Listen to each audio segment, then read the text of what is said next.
ஏன்னா இப்போ உள்ளவங்க என்ன பண்றாங்க அப்படின்னா, நீங்க வீடியோஸ் பார்த்தீங்கன்னாவே தெரியும். 3 ட்ரைமஸ்டர்ல இந்த யோகாலாம் பண்ணிடுங்க. செகண்ட் ஆமா. ட்ரைமஸ்டர்ல இதெல்லாம் பண்ணிடுங்க. பாப்பா தல திரும்பலையா இதெல்லாம் பண்ணுங்க. இந்த 3 எக்சர்சைஸ் பண்ண எனக்கு நார்மல் டெலிவரி ஆயிடுச்சு. ஆமா. இது வந்து அது ஹெட்டிங் ஒரு டாக் மாரி போட்டுறாங்க. கரெக்ட். அத பார்த்து அட்ராக்ட் ஆகி உள்ள போயிடுறாங்க. அப்ப இந்த 3 எக்சர்சைஸ் பண்ணா போதுமான்னு. ஆமா.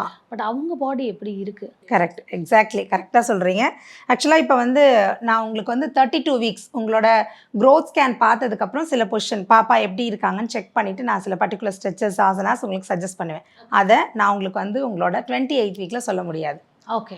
பட் நம்ம 3 ட்ரைமஸ்டர் அப்படின்னு பார்க்குறப்ப என்ன சொல்லுவாங்க, ஓ இப்போ இதெல்லாம் பண்ணிடலாம் போல, ஸ்குவாட்லாம் உட்காந்து பண்ணிடலாம் போல அப்படின்னு சொல்லிட்டு வித்தவுட் எந்த ஸ்ட்ரெச்சஸ் எதுவுமே பேசிக் இல்லாமல் ஜஸ்ட் உட்காந்து எந்திரிப்பாங்க. கால் பேக் எல்லாம் அப்படி பெயின் ஆகிடும். ஸோ அதுக்கப்புறம் தெரிஞ்சு டாக்டர் கிட்ட போயிட்டு அவங்க சஜஸ்ட் பண்ணி ப்ராப்பராக என்கிட்ட வர்றப்ப அவங்க என்னென்ன தப்பு பண்ணாங்கன்னு நம்மளால ஈஸியாக கண்டுபிடிக்க முடியும்.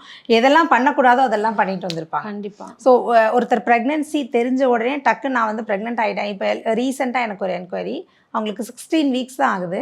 மேம் நான் ஸ்குவாட் ஸ்டார்ட் பண்ணி போயிட்டுருக்கேன், பட்டர்ஃப்ளை பண்ணுறேன், டக் வாக் பண்ணுறேன், வாக்கிங் எல்லாமே வந்து ஒரு 1 ஹவர் மார்னிங் 1 ஹவர் போகிறேன், ஈவினிங் இவ்வளோ இன்டென்ஸ் தேவையே கிடையாது.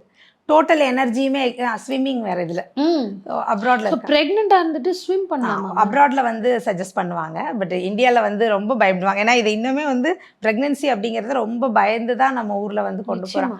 உட்காந்துட்டு அவங்களாம் எந்திரிக்க முடியும், ஆனால் வீட்டில் எந்திரிக்க விட மாட்டாங்க. கை பிடிச்சிக்கோ, என்ன நீ பாட்டுக்கு பட்டுன்னு எந்திரிக்கிற, குழந்தை கீழே இறங்கி அந்த மாதிரி நார்மலாக இருக்கவங்களே வந்து அவங்க பயமுறுத்தி, ஓ இப்படி தான் இருக்கணும் போல, அந்த மாதிரி நிறைய இருக்குது.